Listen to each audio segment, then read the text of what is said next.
ಬೆಳಗು ಚಾನೆಲ್ನ ವಿಶೇಷ ಕಾರ್ಯಕ್ರಮಕ್ಕೆ ಸ್ವಾಗತ. ನಾನು ಸುರೇಶ್ ಬೆಳಗೆರೆ. ಚಿನ್ನದ ಬೆಲೆ ಗಗನಕ್ಕೆ ಏರ್ತಾ ಇದೆ. ಬಡವನಿಗೆ ಚಿನ್ನದ ಅವಶ್ಯಕತೆ ಇಲ್ಲ, ಶ್ರೀಮಂತರಿಗೆ ಬೆಲೆ ಏರಿಕೆಯ ಚಿಂತೆ ಇಲ್ಲ, ಮಧ್ಯಮ ವರ್ಗಕ್ಕೆ ಒಂದು ಸ್ವಲ್ಪ ಬಿಸಿ ತುಪ್ಪ. ಇಂತಹ ವಿಚಾರದಲ್ಲಿ ಇಂದು ನಾವು ಕಳೆದ 67 ವರ್ಷಗಳಿಂದ ಮಲೆನಾಡಿನ ಭಾಗದಲ್ಲಿ ದಕ್ಷಿಣ ಕನ್ನಡ, ಕೊಡಗು, ಚಿಕ್ಕಮಗಳೂರು, ಹಾಸನ ಮತ್ತು ಉಡುಪಿ ಭಾಗದಲ್ಲಿ ಮನೆ ಮಾತಾಗಿರುವಂತಹ GL ಆಚಾರ್ಯ ಜ್ಯುವೆಲ್ಲರ್ಸ್ನ ವ್ಯವಸ್ಥಾಪಕ ನಿರ್ದೇಶಕರಾದಂತಹ GL ಬಲರಾಮ್ ಸರ್ ಅವ್ರನ್ನ ಮಾತಾಡಕ್ಕೆ ಬಂದಿದ್ವಿ. ಅವರು ಇವತ್ತು ಅವರ ಸಂಸ್ಥೆ ಮತ್ತು ಬೆಲೆ ಏರಿಕೆ ಬಗ್ಗೆ ಸ್ವಲ್ಪ ಟೆಕ್ನಿಕಲ್ ಸಪೋರ್ಟ್ ಅನ್ನ ವೀಕ್ಷಕರಿಗೆ ಕೊಡ್ತಾರೆ. ಕಾರ್ಯಕ್ರಮಕ್ಕೆ ಸ್ವಾಗತ ಸರ್. ನಮಸ್ಕಾರ ಸರ್, ಈಗ ಇತ್ತೀಚಿನ ದಿನಗಳಲ್ಲಿ ಚಿನ್ನದ ಬೆಲೆ ಹೆಂಗಾಗಿದೆ ಅಂದ್ರೆ ಒಂದೇ ಸಲ ತುಂಬಾ ರೈಸ್ ಆಗಿದೆ. ಈಗ ಮೊನ್ನೆ ಕೂಡ 16,000 ಆಗೋಯ್ತು, ಆಮೇಲೆ ಕಡಿಮೆ ಆಯ್ತು. ಯಾಕೆ ಈ ಫ್ಲಕ್ಚುಯೇಷನ್? ಈಗ ನಿಮ್ಮ ಸಂಸ್ಥೆ ಬಗ್ಗೆ ಮಾತಾಡಿಸ್ತೀನಿ ನಾನು. ಈಗ ಯಾಕೆ ಈ ಫ್ಲಕ್ಚುಯೇಷನ್ ಅಂತೇಳಿ ನೀವು ಟೆಕ್ನಿಕಲ್ ಆಗಿ ಹೇಳಕ್ ಸಾಧ್ಯ ಇದೆಯಾ? ಹೇಳ್ಬೋದು. ಹೇಗಂದ್ರೆ ನಾವು ಚಿನ್ನಾಭರಣಗಳನ್ನು ಸಾಧಾರಣ ಭಾರತದಲ್ಲಿ ಆಭರಣದ ದೃಷ್ಟಿಯಿಂದಲೇ ನಾವು ನೋಡ್ತೇವೆ. ಚಿನ್ನಕ್ಕೆ ಬೆಲೆ ಏರಿದ್ರೆ ಚಿನ್ನಾಭರಣಕ್ಕೆ ಬೆಲೆ ಏರಿತು ಅಂತ ಹೇಳಿ. ಆದ್ರೆ ಅಂತಾರಾಷ್ಟ್ರೀಯವಾಗಿ ಇದೊಂದು ಕಾಮೊಡಿಟಿ, ಇದು ಇನ್ವೆಸ್ಟ್ಮೆಂಟಿನ ಒಂದು ಮೀಡಿಯಂ. ಅಂದ್ರೆ ನಿಮ್ಗೆ ಹೂಡಿಕೆಗೆ ಒಂದು ಮಾಧ್ಯಮ. ಇದು ಕೇವಲ ಆಭರಣಕ್ಕೆ ಉಪಯೋಗ ಮಾಡುವಂತದ್ದು ಆ ದೃಷ್ಟಿಕೋನದಿಂದ ಎಲ್ಲರೂ ನೋಡ್ತಾ ಇಲ್ಲ. ಸರಕಾರಗಳನ್ನು ಸೇರಿ ಈಗ ಇತ್ತೀಚಿನ ದಿನಗಳಲ್ಲಿ ಇದು ಇಷ್ಟು ಮೇಲೆ ಹೋಗ್ಲಿಕ್ಕೆ ಕಾರಣ ಕೂಡ ಅಂತಾರಾಷ್ಟ್ರೀಯ ವಿದ್ಯಮಾನಗಳು. ಅದರಲ್ಲಿ ಪ್ರಮುಖವಾಗಿ ನಾನು ಏನು ಹೇಳ್ಬೋದು ಅಂತ ಹೇಳಿದ್ರೆ, ವಿಶೇಷವಾಗಿ ಅಮೆರಿಕದಲ್ಲಿ ಟ್ರಂಪ್ ಎರಡನೇ ಅವಧಿಯಲ್ಲಿ ಅವರು ಸ್ವಲ್ಪ ಅಂತಾರಾಷ್ಟ್ರೀಯ ರಾಜಕೀಯವನ್ನ ಅಲ್ಲೋಲ ಕಲ್ಲೋಲ ಮಾಡ್ತಾ ಇದ್ದಾರೆ. ಅದರೊಂದಿಗೆ ಸ್ವಾಭಾವಿಕವಾಗಿ ಆರ್ಥಿಕತೆ ಕೂಡ ಅಲ್ಲೋಲ ಕಲ್ಲೋಲ ಆಗ್ತಾ ಇದೆ. ಇದರಿಂದಾಗಿ ಈ ಟ್ಯಾರಿಫ್ ಅನ್ನು ಒಂದು ಅಸ್ತ್ರವಾಗಿ ಬಳಕೆ ಮಾಡುವಂಥದ್ದು, ಬಗ್ಗಿಸ್ಲಿಕ್ಕೆ ಪ್ರಯತ್ನ ಮಾಡುವಂಥದ್ದು ಬೇರೆ ದೇಶಗಳನ್ನು. ಇದರಿಂದಾಗಿ ಅಂತಾರಾಷ್ಟ್ರೀಯ ಸಮುದಾಯ, ಬೇರೆ ಬೇರೆ ದೇಶಗಳು, ಬೇರೆ ಬೇರೆ ಸರ್ಕಾರಗಳು ಏನು ಡಾಲರ್ನ ಮೇಲೆ ನಂಬಿಕೆ ಇತ್ತಿದ್ರು, ಡಾಲರ್ ಹೇಗಿತ್ತು, ಡಾಲರ್ ಅಂತ ಹೇಳಿದ್ರೆ ಅಂತಾರಾಷ್ಟ್ರೀಯ ಕರೆನ್ಸಿ, ಯಾರು ಬೇಕಾದ್ರೂ ಡಾಲರ್ ಇಟ್ಕೊಂಡ್ರೆ ಏನ್ ತೊಂದರೆ ಇಲ್ಲ ಅಂತ. ಭಾರತದವರು ಕೂಡ, ಭಾರತ ಸರ್ಕಾರ ಕೂಡ ನಮ್ಮ ಸಾಕಷ್ಟು ಡಾಲರ್ ಬಾಂಡ್ಗಳನ್ನು ಖರೀದಿ ಮಾಡ್ತಾ ಇದ್ರು. ಎಲ್ಲ ಸರ್ಕಾರಗಳು ಕೂಡ. ನಮ್ಮ ರಿಸರ್ವ್ ಏನಿದೆ, ನಮ್ಮ ರಿಸರ್ವ್ ಅನ್ನ $1 ಬಿಲಿಯನ್ ಅಂತ ಹೇಳ್ತೇವೆ, ಅದು ಡಾಲರ್ನಲ್ಲೇ ಇರ್ತದೆ. ಇವತ್ತು ಅಂತಾರಾಷ್ಟ್ರೀಯವಾಗಿ ಪೆಟ್ರೋಲ್ ಖರೀದಿ ಮಾಡ್ಬೇಕಾದ್ರೆ, ಚಿನ್ನ ಖರೀದಿ ಮಾಡ್ಬೇಕಾದ್ರೆ ಡಾಲರ್ನೇ ಉಪಯೋಗ ಮಾಡ್ಬೇಕು. ಡಾಲರ್ ಮೂಲದಲ್ಲಿ ಖರೀದಿ ಮಾಡ್ಬೇಕು. ಈ ಡಾಲರ್ನ ಮೇಲೆ ನಮ್ಮ ರೂಪಾಯಿಗಳ ಮೂಲದಲ್ಲಿ ಸಾಧ್ಯ ಇಲ್ಲ. ಈ ಡಾಲರ್ನ ಮೇಲೆ ಎಲ್ಲ ದೇಶದ ಸರ್ಕಾರಗಳಿಗೆ, ತುಂಬಾ ದೇಶದ ಸರ್ಕಾರಗಳಿಗೆ, ಇನ್ಕ್ಲೂಡಿಂಗ್ ದೇರ್ ಓನ್ ಅಲೈಸ್, ಅವರದೇ ಮಿತ್ರ ದೇಶಗಳು ಅಂತ ಇದ್ದವರು ಕೂಡ ನಂಬಿಕೆ ಕಳ್ಕೊಳ್ಳುವ ಪರಿಸ್ಥಿತಿ ಬರ್ತಾ ಇದೆ. ಹಾಗಾಗಿ ಏನಾಗ್ತಾ ಇದೆ ಅಂತ ಹೇಳಿ, ಸಡನ್ ಆಗಿ ಎಲ್ಲ ದೇಶಗಳು ಚಿನ್ನ ತಗೊಳ್ಳಿ ಶುರು ಮಾಡಿದೆ. ಡಾಲರ್ ಅನ್ನು ಕಮ್ಮಿ ಮಾಡಿ, ಡಾಲರ್ ರಿಸರ್ವ್ ಅನ್ನು ಕಮ್ಮಿ ಮಾಡಿ, ಇದಕ್ಕೆ ಈ ವಿಷಯಕ್ಕೆ ಡಿ-ಡಾಲರೈಸೇಷನ್ ಅಂತ ಹೇಳ್ತಾರೆ, ಗ್ಲೋಬಲ್ ಡಿ-ಡಾಲರೈಸೇಷನ್ ಅಂತ ಹೇಳಿ. ಅವರು ಎಲ್ಲ ಡಾಲರ್ ಅಂತ ತೆಗೆದು ಚಿನ್ನ ತಗೊಳ್ತಾ ಇದ್ದಾರೆ. ಅದರಿಂದಾಗಿ ಇಷ್ಟು ಸಡನ್ ಆಗಿ ಚಿನ್ನಕ್ಕೆ ಮೇಲೆ ಹೋಗ್ಲಿಕ್ಕೆ ಕಾರಣ. ಮತ್ತೆ ಪುನಃ ಅಮೆರಿಕದವರು ಏನೋ ಪ್ರಯತ್ನ ಮಾಡಿದ್ದಾರೆ ಅದನ್ನ ಕೆಳಗೆ ತರಬೇಕು ಅಂತ. ಕಳೆದ 3-4 ದಿನದಲ್ಲಿ ಕಮ್ಮಿ ಆಯ್ತು, ಈಗ ಪುನಃ ರಿಕವರ್ ಆಗ್ತಾ ಇದೆ, ಪುನಃ ಜಾಸ್ತಿ ಆಗ್ತಾ ಇದೆ. ಇವತ್ತು ಕೂಡ ಒಂದು ರಿಪೋರ್ಟ್ ನೋಡಿದೆ ನಾನು, ಸ್ವಿಟ್ಜರ್ಲೆಂಡ್ ನ ಬ್ಯಾಂಕಿನ ಚೀಫ್ ಒಬ್ರು ಹೇಳ್ತಾ ಇದ್ದಾರೆ, ಮತ್ತು ಸಿಂಗಾಪುರ್ನವರು ಒಬ್ರು ಬ್ಯಾಂಕರ್ ಹೇಳ್ತಾ ಇದ್ದಾರೆ. ಏನಂತ ಹೇಳಿದ್ರೆ, ಇಲ್ಲ ಇದು ಕಮ್ಮಿ ನಿಲ್ಲಿಸ್ಲಿಕ್ಕೆ ಆಗ್ತಾ ಇಲ್ಲ, ಪುನಃ ಸ್ವಲ್ಪ ಹೋಗ್ಬೋದು ಅಂತೇಳಿ ಹೇಳ್ತಾ ಇದ್ದಾರೆ. ಇದು ನಮ್ಗೆ, ನಮ್ಮ ಇಲ್ಲಿ ನೀವು ಹೇಳಿದಾಗೆ ಮಧ್ಯಮ ವರ್ಗದವರಿಗೆ ಅದು ಯಾವತ್ತೂ ಇವತ್ತು ನಮ್ಗೆ ಚಿನ್ನಾಭರಣಗಳು ತೆಗೆದು ಅದಕ್ಕೊಂದು ಸಾಮಾಜಿಕ ಒಂದು ಸ್ಥಾನಮಾನ ಇದೆ. ಒಂದು ಮದ್ವೆ ಅಂತ ಹೇಳಿದ್ರೆ ಒಂದಿಷ್ಟು ಚಿನ್ನ ಬೇಕು. ಇದರಿಂದ ಏನಾಗಿದೆ, ನಮ್ಮ ಟ್ರೆಂಡ್ ಸಹ ಚೇಂಜ್ ಆಗಿದೆ. ಅಲ್ಲ, ಚಿನ್ನ ಅನ್ನೋದು ಈಗ ಎಲ್ರಿಗೂ ಪ್ರತಿಷ್ಠೆ ಆಗ್ಬಿಟ್ಟಿದೆ, ಮದುವೆ ಬೇಕು ಅಂತ ಹೇಳಿ. ಆದ್ರೆ ಒಂದು ವಿಷಯ ನೋಡಿ, ನಮ್ಮ ಹೆಂಗಸರು ಈ ವರ್ಗ ಖರೀದಿ ಮಾಡಿದ್ದ ಚಿನ್ನದಲ್ಲಿ ಅವ್ರಿಗೆ ಎಷ್ಟು ಲಾಭ ಆಯ್ತು? ಅದು ನಮ್ಮ ಗ್ರಾಹಕರು ಹೇಳ್ತಾ ಇದ್ರು, ಒಬ್ರು ಗ್ರಾಹಕರು ಇದ್ದಾರೆ, ಅವರು ಕೆಲಸ ಮಾಡ್ತಾರೆ, ಅವರು ವರ್ಕಿಂಗ್ ವುಮನ್. ಅವ್ರು ಹೇಳ್ತಾ ಇದ್ರು, ಅವರಿಗೆ ಸಂಬಳ ಬಂದನ್ನೆಲ್ಲ ನಾನು ಚಿನ್ನ ತಕೊಳ್ಳೋದು, ಜೇಲ್ನಲ್ಲೇ ಹಾಕೋದು, ಮನೆಯವರೆಲ್ಲ ನಂಗೆ ತಮಾಷೆ ಮಾಡ್ತಾ ಇದ್ರು ಇಲ್ಲಿವರೆಗೆ. ಈಗ ನಾನು ಅವ್ರ ಹತ್ರ ಹೋಗಿ ಹೇಳಿದೆ, ನಿಮ್ಮ ಇನ್ವೆಸ್ಟ್ಮೆಂಟ್ ಗಿಂತ ಜಾಸ್ತಿ ನನ್ನ ಇನ್ವೆಸ್ಟ್ಮೆಂಟ್ ಬೆಳೆದಿದೆ, ಅದ್ರ ಯಾವ ಬೇಕಾದ್ರೂ ಅದನ್ನ ಎನ್ಕ್ಯಾಶ್ ಮಾಡಬಹುದು. ಒಂದು ರೀತಿಯಲ್ಲಿ ಆಪದ್ದನ ಕೂಡ ಹೌದು. ಚಿನ್ನ ಆಭರಣಗಳು ಕೂಡ, ಯಾರಾದ್ರೂ ಒಂದು ಅರ್ಜೆಂಟ್ ಮನೆ ಕಟ್ಟಬೇಕು, ಬೇರೆ ಆರೋಗ್ಯ ಸಮಸ್ಯೆ ಅಂತ ಹೇಳಿದ್ರೆ ಚಿನ್ನ ಮಾರುವ ಒಂದು ಪ್ರವೃತ್ತಿ ಇದೆ. ಆದಾಗ ನೀವು ನೋಡಿದ್ರೆ ಇಷ್ಟು ಸಮಯ ಅವರು ಉಪಯೋಗ ಮಾಡಿದ್ರು, ಈಗ ಮಾರುವಾಗ್ಲೇ ಅದಕ್ಕೆ ವ್ಯಾಲ್ಯೂ ಜಾಸ್ತಿ ಸಿಗ್ತದೆ ಅಂತ ಹೇಳುವಾಗ ಚಿನ್ನದಲ್ಲಿ ಇನ್ವೆಸ್ಟ್ಮೆಂಟ್ ತಪ್ಪಲ್ಲ, ಹೂಡಿಕೆ ತಪ್ಪಲ್ಲ ಅಂತೇಳಿ ನಮ್ಗೆ. ಸೊ ಇನ್ನು ಕೂಡ ಗ್ರಾಹಕರು ಅಥವಾ ಯಾರ್ಯಾದ್ರು ಕೂಡ ಚಿನ್ನದಲ್ಲಿ ಹೂಡಿಕೆ ಮಾಡಿದ್ರೆ ನಷ್ಟ ಹೂಡಿಕೆ ಆಗಲ್ಲ. ಮಾಡಿದ್ರೆ ಲಾಂಗ್ ಟರ್ಮ್ ನೋಡಿದ್ರೆ ಇವತ್ತು ತಕೊಂಡು ಒಂದು ವಾರದ ನೋಡಿ ಒಂದು ವಾರದಲ್ಲಿ ಸ್ವಲ್ಪ ಕಮ್ಮಿ ಬರ್ಲಿಕ್ಕೂ ಸಾಕು. ಲಾಂಗ್ ಟರ್ಮ್ ನೋಡುದಾದ್ರೆ ಇವತ್ತು ತಕೊಂಡು ನೀವು ನೆಕ್ಸ್ಟ್ ಇಯರ್ ನೋಡಿದ್ರೆ ಖಂಡಿತವಾಗಿ ಅದಕ್ಕೆ ಅಪ್ರಿಸಿಯೇಷನ್ ಬರ್ತದೆ ಅಂತೇಳಿ ಇವತ್ತು ಕೂಡ ನನ್ನ ಅನಿಸಿಕೆ. ಈ ಬೆಲೆ ಈಗ ಏನು 10,000-16,000 ಏನ್ ಬಂತು, ಈಗ ಕಡಿಮೆ ಆಗಿದೆ. ಈ ಬೆಲೆ ಸ್ಥೀಮಿತವಾಗಿ ಹಿಂಗೆ ಉಳ್ಕೊಳ್ಳುತ್ತಾ ಅಥವಾ ಕಾಲಕ್ರಮೇಣ ಕಡಿಮೆ ಆಗಬಹುದಾ?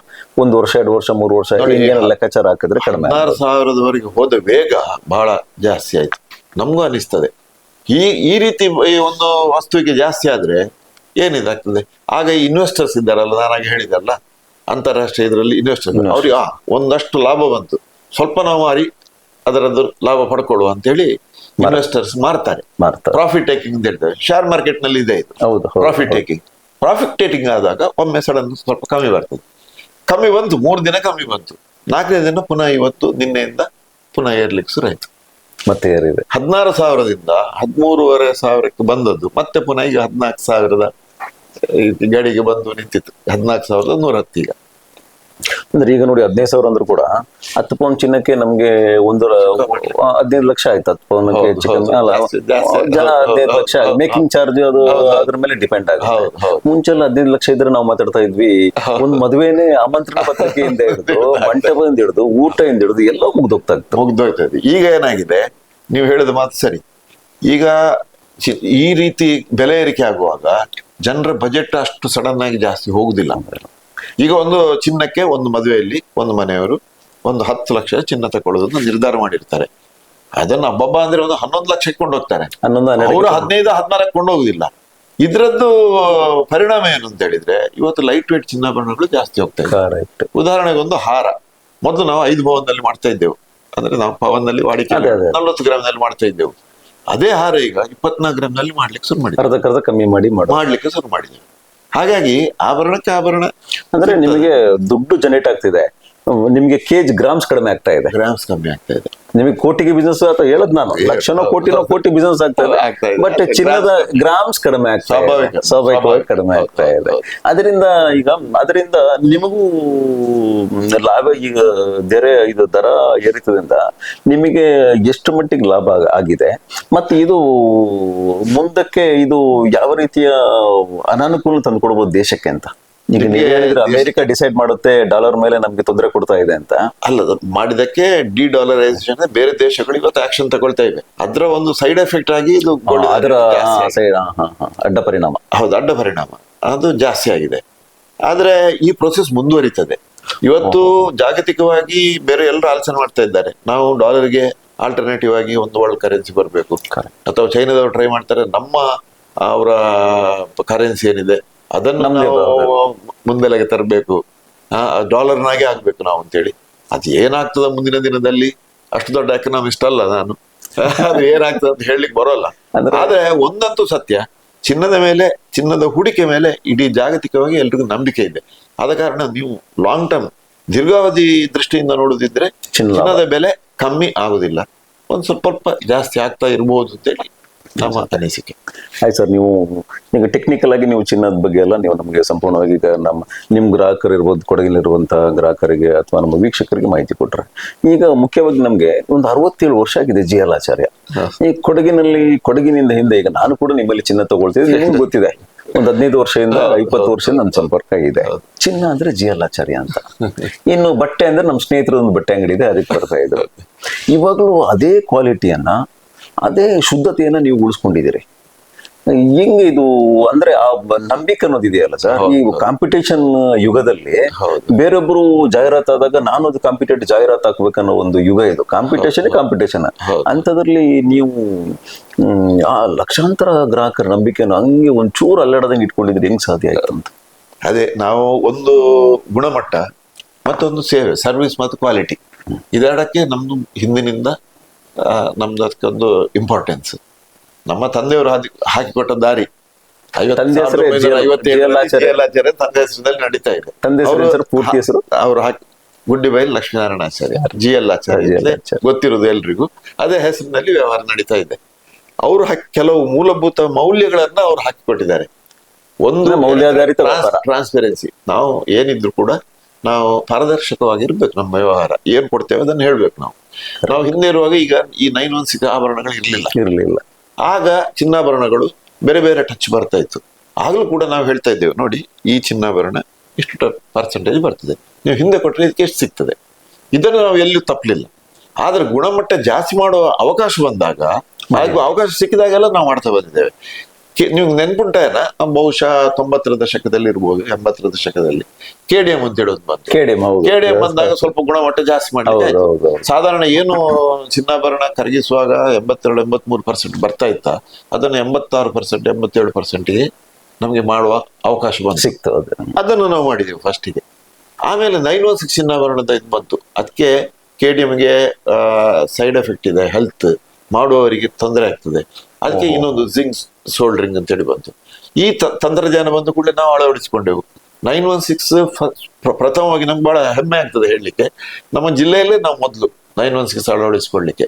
ದಕ್ಷಿಣ ಕನ್ನಡ ಜಿಲ್ಲೆಯಲ್ಲಿ ಹಾಲ್ಮಾರ್ಕ್ ಸ್ಕೀಮ್ ಬಂತು. ಗವರ್ಮೆಂಟ್ ಅವರು ಹಾಲ್ಮಾರ್ಕ್ ಸ್ಕೀಮ್ ತಂದ್ರು. ನೀವು 916 ಮಾಡಿದ್ರೆ ಸಾಲದು, ಅದನ್ನ ಲ್ಯಾಬ್ಗೆ ಟೆಸ್ಟ್ ಮಾಡಿಸಿ, ಅದಕ್ಕೆ ಆಗ ಗ್ರಾಹಕರಿಗೆ ಒಂದು ಧೈರ್ಯ ಇರ್ತದೆ, ನಾವು 916 ತಗೊಳ್ಳುವಂಥದ್ದು ಗವರ್ಮೆಂಟ್ ಇಂದ ಇದು ಅಪ್ರೂವ್ ಆಗಿದೆ. ಏನು ಬೆಲ್ಲ ಪ್ರಾಡಕ್ಟ್ ಗಳಿಗೆ ISI ಸೀಲ್ ಹಾಕ್ತಾರೆ, ಆ ರೀತಿ ಅದು ಬಂದಾಗ ಫಸ್ಟ್ ಲೈಸೆನ್ಸ್ JL ಆಚಾರ್ಯ ಜ್ಯುವೆಲರ್ಸ್ ನಮ್ಮ ಜಿಲ್ಲೆಯಲ್ಲಿ, ದಕ್ಷಿಣ ಕನ್ನಡ ಜಿಲ್ಲೆಯಲ್ಲಿ ಫಸ್ಟ್ ಲೈಸೆನ್ಸ್. ಹಾಗೆ ಎಲ್ಲೆಲ್ಲಿ ಗುಣಮಟ್ಟ ನಾವು ಜಾಸ್ತಿ ಮಾಡ್ಲಿಕ್ಕೆ ಆಗ್ತದೆ. ಇದು ಮಾತ್ರ ಅಲ್ಲ, ಈಗ ಅದರದ್ದು ಗುಣಮಟ್ಟ ಅಂತ ಹೇಳಿದ್ರೆ ಬರೇ ಪ್ಯೂರಿಟಿ ಮಾತ್ರ ಅಲ್ಲ, ಅದು ಆಭರಣ ಗಟ್ಟಿ ಇರಬೇಕು, ಅದರ ಪಾಲಿಶ್ ನಿಲ್ಬೇಕು. ಇದಕ್ಕೆಲ್ಲ ತಂತ್ರಜ್ಞಾನ, ಹೊಸ ಹೊಸ ತಂತ್ರಜ್ಞಾನ ಬರ್ತಾ ಇದೆ. ಬಂದ ಹಾಗೆ ನಾವು ಅಳವಡಿಸಿಕೊಳ್ತಾ ಇದ್ದೇವೆ.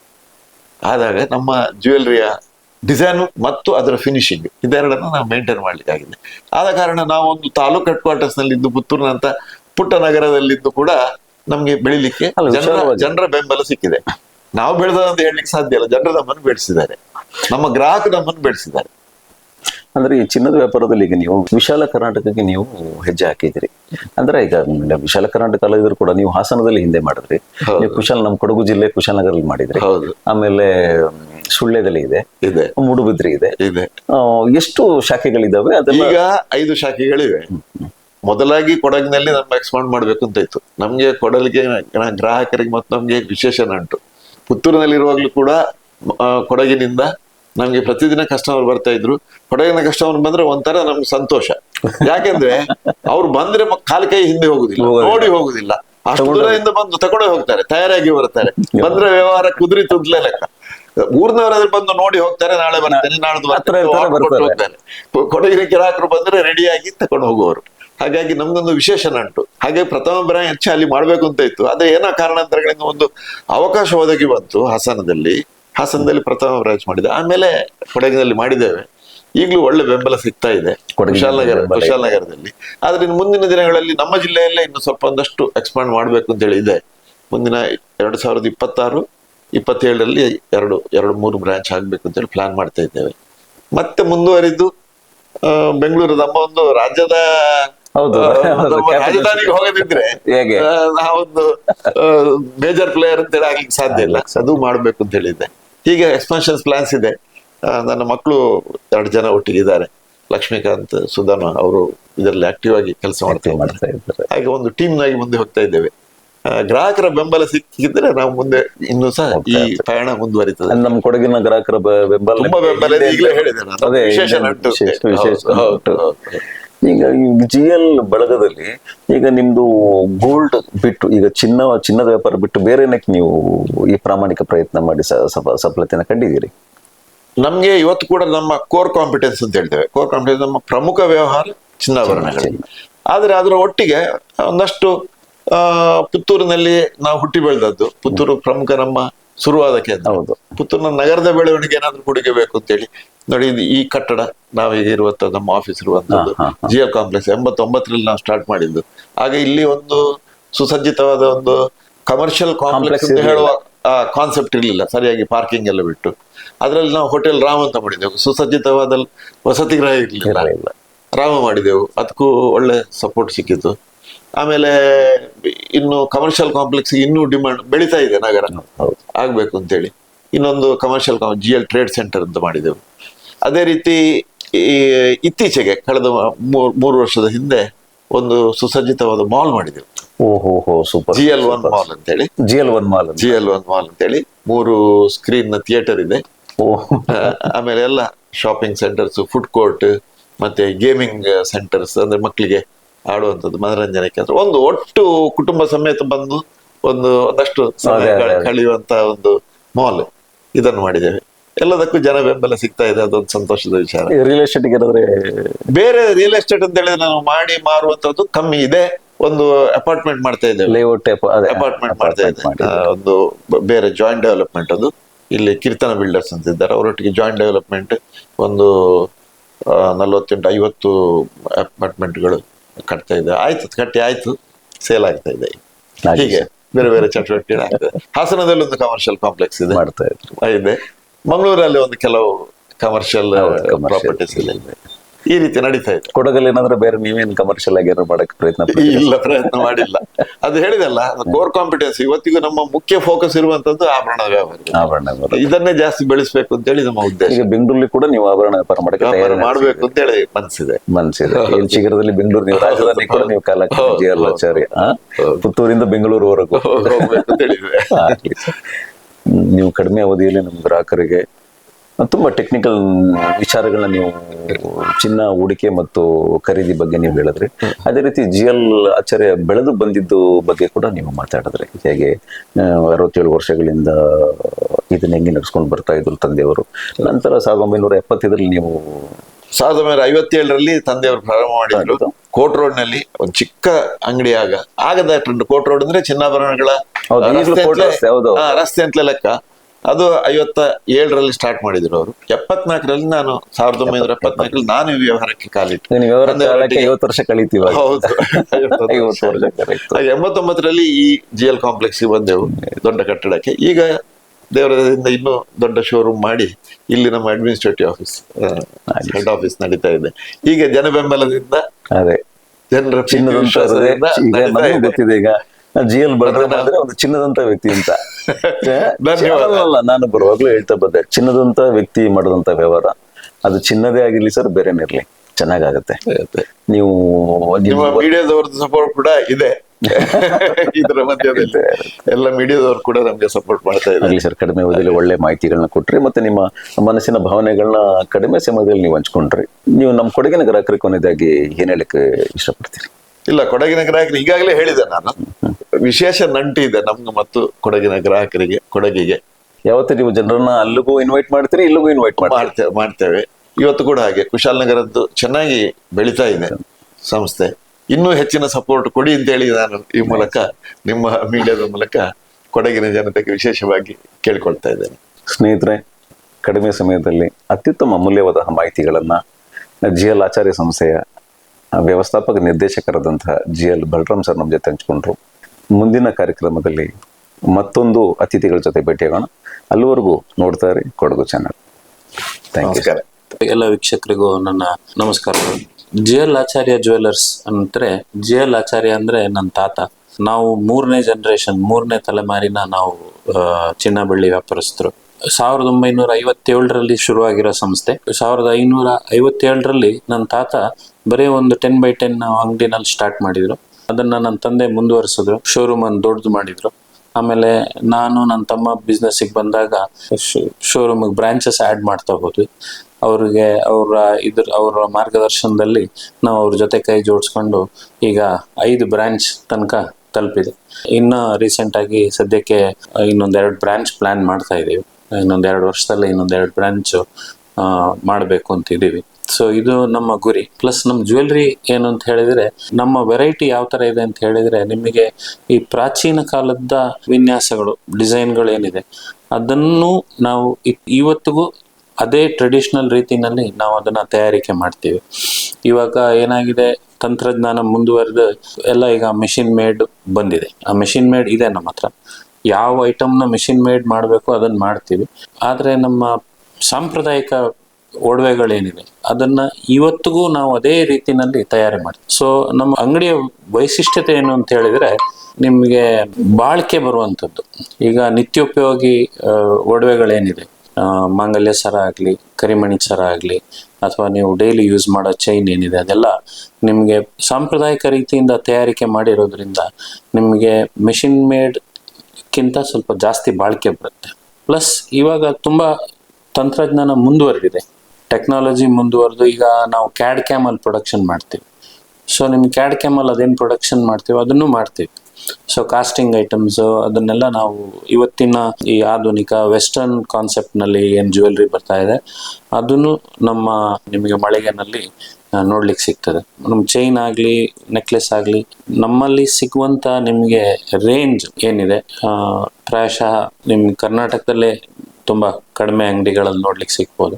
ಅಷ್ಟು ಡಿಸೈನ್ಸ್ ನಾವು ಅದನ್ನು ಇಂಟ್ರೊಡ್ಯೂಸ್ ಮಾಡ್ತಾ ಇದ್ದೀವಿ, ಸೇಲ್ ಮಾಡ್ತಾ ಇದ್ದೀವಿ. ಸೊ ಇದು ನಮ್ಮ ಮೇನ್ ವೈಶಿಷ್ಟ್ಯತೆ. ಆಮೇಲೆ ನಮ್ಮದು ಇನ್ನೊಂದು ಸ್ಪೆಷಾಲಿಟಿ ಏನು ಅಂತ ಹೇಳಿದರೆ, ನಿಮಗೆ ಈ ತಂತ್ರಜ್ಞಾನದಲ್ಲಿ ಏನು ಮುಂದುವರಿಕೆ ಆಗ್ತದೋ ಅದನ್ನು ಮೊದಲನೇದಾಗಿ ನಾವು ಇಂಟ್ರೊಡ್ಯೂಸ್ ಮಾಡುವಂಥ ಒಂದು ಹೆಗ್ಗಳಿಕೆ ನಮ್ಮಲ್ಲಿದೆ.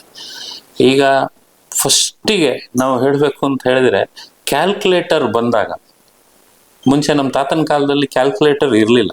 ಕ್ಯಾಲ್ಕುಲೇಟರ್ ಬಂದಾಗ ಫಸ್ಟ್ ಕ್ಯಾಲ್ಕುಲೇಟರ್ ಬಂದಿದ್ದು ನಮ್ಮ ಅಂಗಡಿಗೆ. ಹಾಗೆ ವೇಯಿಂಗ್ ಸ್ಕೇಲು, ಮುಂಚೆ ಈ ತಕ್ಕಡಿನಲ್ಲಿ ತೂಕ ಮಾಡ್ತಾ ಇದ್ವಿ.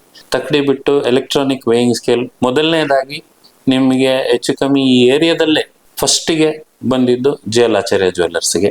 ಹಾಗೆ ಕಂಪ್ಯೂಟರ್ ಇಂಟ್ರೊಡ್ಯೂಸ್ ಆಗುವಾಗ ಕಂಪ್ಯೂಟರು ಫಸ್ಟ್ ನಿಮಗೆ ಹೆಚ್ಚು ಕಮ್ಮಿ ಒಂದು ಸುತ್ತಮುತ್ತಲಿನ ಒಂದು 4-5 ಜಿಲ್ಲೆಗಳಲ್ಲೇ ಇರ್ಬೋದು. ಬೆಂಗಳೂರು ಬಗ್ಗೆ ನನಗೆ ಗೊತ್ತಿಲ್ಲ, ಬಟ್ ಸುತ್ತಮುತ್ತಲಿನ ಜಿಲ್ಲೆಗಳಲ್ಲಿ ಯಾವ ಅಂಗಡಿನಲ್ಲೂ ಕಂಪ್ಯೂಟರ್ ಇಲ್ಲದೆ ಇರೋ ಟೈಮ್ನಲ್ಲಿ ಫಸ್ಟಿಗೆ ಕಂಪ್ಯೂಟರ್ ಬಿಲ್ಲಿಂಗ್ ಸ್ಟಾರ್ಟ್ ಮಾಡಿದ್ದು ಹೆಚ್ಚು ಕಮ್ಮಿ 1978-89ರಲ್ಲಿ ನಾವು ಮೊದಲನೇ ಕಂಪ್ಯೂಟರ್ನ ಸಿಂಗಪೂರಿಂದ ಇಂಪೋರ್ಟ್ ಮಾಡಿ ಅದನ್ನ ತಗೊಂಡ್ಬಂದು ಇಲ್ಲಿ ಒಬ್ಬರ ಹತ್ರ ಸಾಫ್ಟ್ವೇರ್ ಡೆವಲಪ್ ಮಾಡಿಸಿ ಅದನ್ನ ಕಂಪ್ಯೂಟರ್ ಬಿಲ್ಲಿಂಗ್ ಸ್ಟಾರ್ಟ್ ಮಾಡಿದ್ವಿ.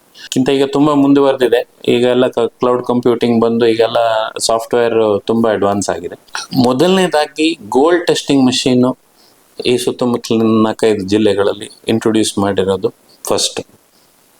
ನಮ್ಮ ದಕ್ಷಿಣ ಕನ್ನಡ ಆಗಲಿ, ಕೊಡಗಾಗಲಿ, ಹಾಸನ ಆಗಲಿ ಫಸ್ಟ್ ಹಾಲ್ ಮಾರ್ಕಿಂಗ್ ಲೈಸೆನ್ಸ್ ಪಡೆದಿರೋ ಅಂಗಡಿ ಹೆಗ್ಗಳಿಕೆ ನಮ್ಮದು. ಸೊ ಇಂಥ ಸುಮಾರು ವೈಶಿಷ್ಟ್ಯಗಳಿದೆ. ಏನು ಟೆಕ್ನಾಲಜಿಕಲ್ ಅಡ್ವಾನ್ಸ್ಮೆಂಟ್ಸ್ ಬರ್ತಾ ಇದೆಯೋ ಅದನ್ನೆಲ್ಲ ನಾವು ಅಳವಡಿಸ್ತಾ ಬಂದಿದ್ದೀವಿ. ಇದೆಲ್ಲ ನಿಮಗೆ ನಮ್ಮ ಅಂಗಡಿಯ ಡಿಸೈನ್ಸ್ ಅಲ್ಲಿ ನಿಮಗೆ ನೋಡ್ಲಿಕ್ಕೆ ಸಿಗ್ತದೆ. ಅದು ಅಂತ ಹೇಳಿ ನಮ್ಮ ಸಾಂಪ್ರದಾಯಿಕ ನಮ್ದು ಏನು ಚಿನ್ನಾಭರಣ ಏನಿದೆ ಅದನ್ನ ಇವತ್ತಿಗೂ ಅದೇ ರೀತಿನಲ್ಲಿ ಅದನ್ನು ನಾವು ಮೇಂಟೈನ್ ಮಾಡ್ತಾ ಬರ್ತಾ ಇದ್ದೀವಿ. ಸೊ ಇದು ನಮ್ಮ ಅಂಗಡಿಯ ವೈಶಿಷ್ಟ್ಯತೆ. ಜ್ಯುವೆಲ್ರಿನೂ ಇದೆ, ಹೊಸ ಕ್ಯಾಡ್ ಕ್ಯಾಮ್ ಇದೆಲ್ಲ ನಿಮ್ಗೆ ಕಾಸ್ಟಿಂಗ್ ಐಟಮ್ಸ್ ಬರುವಂತದ್ದೆಲ್ಲ ಈ ಕ್ಯಾಡ್ ಕ್ಯಾಮ್ ಅಲ್ಲಿ ಮಾಸ್ಟರ್ ಅನ್ನ ಕ್ಯಾಡ್ ಕ್ಯಾಮ್ ಅಲ್ಲಿ ಫುಲ್ಲಿ ಮೆಕನೈಸ್ಡ್, ಫುಲ್ಲಿ ಕಂಪ್ಯೂಟರೈಸ್ಡ್ ರೀತಿನಲ್ಲಿ ರೆಡಿ ಮಾಡಿ, ಡಿಸೈನ್ ಮಾಡಿ, ರೆಡಿ ಮಾಡಿ ಮಾಸ್ಟರ್ ಅನ್ನು ಆಮೇಲೆ ಅದನ್ನ ನಾವು ಡೈಕಾಸ್ಟ್ ಮಾಡೋದು. ಇವತ್ತು ಟ್ರೆಂಡ್ ಹೇಗಿದೆ ಅಂತ ಹೇಳಿದ್ರೆ, ಜ್ಯುವೆಲ್ರಿ ಟ್ರೆಂಡ್ ಆಲ್ಮೋಸ್ಟ್ ಈಗ ನಿಮಗೆ ಈ ಎಸ್ಪೆಷಲಿ ಸಾಮಾಜಿಕ ಜಾಲತಾಣ ಅಂದ್ರೆ ಸೋಷಿಯಲ್ ಮೀಡಿಯಾ ಬಂದ್ಮೇಲೆ ಜ್ಯುವೆಲ್ರಿ ಡಿಸೈನ್ಸ್ ಈಗ ಒಂದು ಟ್ರೆಂಡ್ ಹೆಚ್ಚು ಕಮ್ಮಿ ಎಲ್ಲ ಕಡೆ ಒಂದೇ ರೀತಿ ಇರ್ತದೆ. ಆದ್ರೂ ಕೆಲವು ಈಗ ಕೊಡಗಿನಲ್ಲಿ ಒಂದು ಸಾಂಪ್ರದಾಯಿಕ ಕೆಲವು ಒಡವೆಗಳಿದೆ, ಅದನ್ನು ಟ್ರೆಡಿಷನಲ್ ರೀತಿನಲ್ಲಿ ನಾವು ತಯಾರಿಕೆ ಮಾಡಿ ಅದ್ರ ಜೊತೆ ಹೊಸ ಐಟಮ್ನು ಇಂಟ್ರೊಡ್ಯೂಸ್ ಮಾಡ್ತಾ ಇದ್ದೀವಿ. ಸೊ ಈಗಿನ ಟ್ರೆಂಡ್ ಈಗ ಸೋಷಿಯಲ್ ಮೀಡಿಯಾದಲ್ಲಿ ನೀವು ನೋಡ್ಬೋದು. ಈಗ ನಮ್ದೇ ಸೋಷಿಯಲ್ ಮೀಡಿಯಾ ಫಾಲೋ ಮಾಡಿದ್ರು ನಿಮಗೆ ಹೊಸ ಟ್ರೆಂಡ್ಗಳು ಇದು ಸಿಗ್ತದೆ. Light weight jewellery, 18 carat jewellery, diamond ಅಲ್ದಲೆ ಬರೀ ಗೋಲ್ಡ್, ಪ್ಲೇನ್ ಗೋಲ್ಡ್ ಅಲ್ಲಿನೂ 18 ಕ್ಯಾರೆಟ್ ಈಗ ತುಂಬಾ ಟ್ರೆಂಡಿಂಗ್ ಇದೆ. ಯಾಕಂದ್ರೆ ರೋಸ್ ಗೋಲ್ಡ್ ಅಂತ ಬಂದಿದೆ. ರೋಸ್ ಗೋಲ್ಡ್ ಅಂತ ಹೇಳಿದ್ರೆ ಕಲರ್ ಸ್ವಲ್ಪ ಡಿಫ್ರೆಂಟ್. ಈಗ ಹೊಸ ಟ್ರೆಂಡ್ನ ಒಂದು ನಾನು ನಿಮಗೆ ಪರಿಚಯ ಕೊಡ್ತಾ ಇರೋದು. ಒಂದು ಪರಿಚಯ ಏನಂತ ಹೇಳಿದ್ರೆ ರೋಸ್ ಗೋಲ್ಡ್. ರೋಸ್ ಗೋಲ್ಡ್ ಈಗ ನಾವು ಅದನ್ನ ಇಂಟ್ರೊಡ್ಯೂಸ್ ಮಾಡಿದೀವಿ. ರೋಸ್ ಗೋಲ್ಡ್ ಅಲ್ಲಿ ಜ್ಯುವೆಲ್ರಿ ಮುಂಚೆ ಬರೀ ಡೈಮಂಡ್ ಅಲ್ಲಿ ಬರ್ತಾ ಇತ್ತು. ಈಗ ಪ್ಲೇನ್ ಗೋಲ್ಡ್ ಅಲ್ಲೂ ರೋಸ್ ಗೋಲ್ಡ್ ಅಲ್ಲಿ ನಾವು ಐಟಮ್ಸ್ ನಾವು ರೆಡಿ ಮಾಡಿ ಕೊಡ್ತಾ ಇದೀವಿ. ಇದೆಲ್ಲ ಸ್ವಲ್ಪ ಹೊಸ ಟ್ರೆಂಡ್ಗಳು. ಹಾಗೆ ಟ್ರೆಡಿಷನಲ್ ಆಂಟಿಕ್ ಜ್ಯುವೆಲ್ರಿ, ನಕಾಶ್ ವರ್ಕು, ಅದರಲ್ಲೂ ಫ್ಯೂಷನ್ ಇಂಟ್ರೊಡ್ಯೂಸ್ ಮಾಡಿದ್ದೀವಿ. ಈ ಕಾಸ್ಟಿಂಗ್ ಅಲ್ಲಿ ಕ್ಯಾಟ್ ಕ್ಯಾಮ್ ಅಲ್ಲಿ ನಾವು ಅದನ್ನ ತಯಾರಿಕೆ ಮಾಡಿರುವಂಥದ್ದನ್ನ ಆಂಟಿಕ್ ಜೊತೆ ಅದನ್ನ ಡಿಸೈನ್ ಫ್ಯೂಸ್ ಮಾಡಿ ಅದನ್ನ ಇಂಟ್ರೊಡ್ಯೂಸ್ ಮಾಡಿದ್ದೀವಿ. ಪೇಪರ್ ಕಾಸ್ಟಿಂಗ್ ಐಟಮ್ಸ್ ಆಗಲಿ, ನಕಾಶ್ ಐಟಮ್ಸ್ ಆಗಲಿ. ಸೊ ಇದೆಲ್ಲ ಹೊಸ ಟ್ರೆಂಡ್ಗಳು. ಈಗ ಲೈಟ್ ವೆಯ್ಟ್ ಜ್ಯುವೆಲ್ರಿ ತುಂಬ ಟ್ರೆಂಡಿಂಗ್ ಇದೆ. 18 ಕ್ಯಾರೆಟ್ ಅಲ್ಲಾಗಲಿ, 22 ಕ್ಯಾರೆಟ್ ಅಲ್ಲಾಗಲಿ, ಅದನ್ನ ನಿಮಗೆ ಮುಂಚೆ ನಾವು 10 ಗ್ರಾಮಲ್ಲಿ ಏನು ರೆಡಿ ಮಾಡ್ತಿದ್ವು ಅದನ್ನೇ ಇವತ್ತು 2 ಗ್ರಾಮ್ 3 ಗ್ರಾಮಲ್ಲಿ ರೆಡಿ ಮಾಡ್ಲಿಕ್ಕೆ ಆಗ್ತಾ ಇದೆ. ಸೊ ಹೀಗಾಗಿ ಇದೆಲ್ಲ ಟ್ರೆಂಡು ನಮ್ಮ ಸೋಷಿಯಲ್ ಮೀಡಿಯಾ ಫಾಲೋ ಮಾಡಿ ನಿಮಗೆ ಗೊತ್ತಾಗ್ತದೆ. ಅದರಲ್ಲಿ ನಮ್ದು ಏನು ಹೊಸ ಡಿಸೈನ್ಸ್ ಬರ್ತಾ ಇರುತ್ತೋ ಅದನ್ನ ಅದನ್ನ ಇದು ಮಾಡ್ತಾ ಇರ್ತೀವಿ. ಸೋಷಿಯಲ್ ಮೀಡಿಯಾದಲ್ಲಿ ಇನ್ಸ್ಟಾಗ್ರಾಮಲ್ಲಾಗಲಿ ಫೇಸ್ಬುಕ್ಕಲ್ಲಾಗಲಿ ನಾವು ಹೊಸ ಡಿಸೈನ್ಸ್ ನಮ್ದು ಏನೇನಿದೆ ಅದನ್ನೆಲ್ಲ ನಾವು ಇಂಟ್ರೊಡ್ಯೂಸ್ ಮಾಡ್ತಾ ಇರ್ತೀವಿ. ಅದನ್ನು ಫಾಲೋ ಮಾಡಿದರೆ ನಿಮಗೆ ಗೊತ್ತಾಗುತ್ತೆ ಹೊಸ ಹೊಸ ಡಿಸೈನ್ಸ್ ಏನೇನಿದೆ ಅಂತ. ಪ್ಲಸ್ ಅದ್ರ ಫುಲ್ ರೇಂಜ್ ನೋಡಬೇಕು ಅಂತಂದರೆ ನಮ್ಮ ಬ್ರ್ಯಾಂಚಿಗೆ ನೀವು ವಿಸಿಟ್ ಮಾಡಿ. ಆನ್ಲೈನ್ ಅವಕಾಶ ಇನ್ನು ಶುರು ಮಾಡಿಲ್ಲ. ಅದೇ ನೀವು ಸೋಷಿಯಲ್ ಮೀಡಿಯಾದಲ್ಲಿ ನೋಡಿ ನಿಮ್ಗೆ ಏನಾದರೂ ಡೌಟ್, ಇದೇನಾದರೂ ನಿಮಗೆ ಕ್ವೈರಿ ಇದ್ದರೆ ಅದರಲ್ಲಿ ನಂಬರ್ಸ್ ಇರುತ್ತೆ, ಅಥವಾ ಡೈರೆಕ್ಟ್ ಮೆಸೇಜ್ ಮಾಡ್ಬೋದು. ನಮಗೆ DM ಮಾಡಿದರೆ ನಾವು ಅದನ್ನು ನಾವೇ ನಿಮಗೆ ಕಾಲ್ ಮಾಡಿಬಿಟ್ಟು ಇದು ಮಾಡ್ತೀವಿ. ಆ್ಯಂಡ್ ನಿಮಗೆ ಡೆಲಿವರಿ ಮಾಡೋ ಫೆಸಿಲಿಟಿ ಇದೆ. ಒಂದು ಮಿನಿಮಮ್ ಕ್ವಾಂಟಿಟಿ ನಮಗೆ ಕೊಟ್ಟರೆ ನಾವು ಅದನ್ನು ನಿಮಗೆ ಸರೌಂಡಿಂಗ್ ಏರಿಯಾದಲ್ಲಿ ನಿಮ್ಮದು ರೆಸಿಡೆನ್ಸ್ ಇದೆ ಅಂತ ಆದರೆ ನಮ್ಗೆ ಅದು ಹೋಮ್ ಡೆಲಿವರಿ ಮಾಡೋ ಇದನ್ನು ಫೆಸಿಲಿಟಿನೂ ನಾವು ಕೊಡ್ತೀವಿ ಕಸ್ಟಮರ್ಸಿಗೆ. ಗ್ರಾಹಕರಿಂದನೇ ನಾವು ಇವತ್ತು ಇಷ್ಟರವರೆಗೂ ಬಂದಿದ್ದೀವಿ. ಗ್ರಾಹಕರ ಅಭಿಮಾನ, ಪ್ರೀತಿ ಹಾಗೂ ಸಪೋರ್ಟು ನಮಗೆ ಇಲ್ಲಿ ತನಕ ಸಿಕ್ಕಿದೆ. ಹಾಗೆ ಇದೇ ಸೇವೆಯನ್ನು ನಾವು ಮುಂದುವರಿಸಿ ಗ್ರಾಹಕರಿಗೆ ಇನ್ನು ಮುಂದೆ ಇದೇ ತರ ನಮ್ಮ ತಾತ ಕೊಟ್ಟಿರೋ ಮೌಲ್ಯಗಳೇನಿದೆ ಅದನ್ನ ಮುಂದುವರಿಸ್ತಾ ನಾವು ಗ್ರಾಹಕರ ಸೇವೆಯನ್ನು ನಡೆಸಬೇಕು ಅಂತ ಇಚ್ಛೆ ಪಡ್ತೀವಿ. ಇದೇ ತರ ನಮಗೆ ಸಪೋರ್ಟ್ ಮಾಡಿ, ಹಾಗೆ ನೀವು ಒಟ್ಟಿಗೆ ಬೆಳೆಯೋಣ. ಯಾಕಂದ್ರೆ ಗೋಲ್ಡಿಗೆ ಯಾವತ್ತೂ ಡಿಮಾಂಡ್ ಕಡಿಮೆ ಆಗಲ್ಲ. ನಾನು ಹೇಳ್ಬೇಕು ಅಂತ, ನಾನು ಬಿಸ್ನೆಸ್ಸಿಗೆ ಬಂದು 20 ವರ್ಷ ಆಯ್ತು. 20 ವರ್ಷದಲ್ಲಿ ನಾನು ಬಂದಾಗ ಗ್ರಾಮಿಗೆ 800 ರೂಪಾಯಿ ಇತ್ತು. ಸಡನ್ ಆಗಿ ಒಂದು ಜಂಪ್ ಬಂತು, ಏನೋ ಒಂದು ಇನ್ಸಿಡೆಂಟ್ ಆಯ್ತು, 1000 ರೂಪಾಯಿ ಆಯ್ತು. ಅವತ್ತು ಜನ ಹೇಳ್ತಾ ಇದ್ರು 1000 ರೂಪಾಯಿ ಇನ್ಯಾರು ತಗೊಳ್ತಾರೆ ಚಿನ್ನ ಅಂತ ಅವತ್ತು ಹೇಳ್ತಾ ಇದ್ರು. 1000 ರೂಪಾಯಿಂದ ಇವತ್ತು 10,000 ಆಯ್ತು, 15,000ವರೆಗೂ ಬಂದಿದೆ ರೇಟ್. ಇನ್ನೂ ಜನ ತಗೋತಾ ಇದ್ದಾರೆ. ಯಾಕಂದ್ರೆ ಚಿನ್ನ ಯಾವತ್ತಿದ್ರೂ ನಿಮಗೆ ಒಂದು ಒಳ್ಳೆ ಇನ್ವೆಸ್ಟ್ಮೆಂಟು. ನಿಮಗೆ ಇನ್ಫ್ಲೇಷನ್ನು ಅಂದ್ರೆ ನಿಮಗೆ ಈ ಕ್ರಯ ಏರಿಕೆ ಏನಿದೆ, ಇನ್ಫ್ಲೇಷನ್ಗೆ ಏನಿದೆ, ಅದಕ್ಕೆ ಬೆಸ್ಟ್ ಇನ್ವೆಸ್ಟ್ಮೆಂಟ್, ಅದನ್ನ ನೀವು ಬೀಟ್ ಮಾಡಬೇಕು ಅಂತಾದ್ರೆ it is gold. So as an investment, culture, social requirement, ಇದೆಲ್ಲದನ್ನು ನಿಮಗೆ ಪೂರೈಸುವಂಥದ್ದು ಒಂದು ಇನ್ವೆಸ್ಟ್ಮೆಂಟ್ ಅಂತ ಹೇಳಿದ್ರೆ ಗೋಲ್ಡ್. ಈ ತರ ನಾವು ನಿಮಗೆ ಬೇರೆ ಬೇರೆ ರೀತಿಯಲ್ಲಿ ಅದನ್ನ ನಾವು ನಿಮ್ಗೆ ಸೇವೆ ಮಾಡಲಿಕ್ಕೆ ಅವಕಾಶ ಕೊಟ್ಟರೆ ನಿಮ್ಗೆಲ್ಲ ಇದನ್ನ ನಾವು ಮುಂದುವರಿಸ್ತಾ ಹೋಗ್ತೀವಿ ಅಂತ ಹೇಳಲಿಕ್ಕೆ ಇಚ್ಛೆ ಪಡ್ತೀನಿ.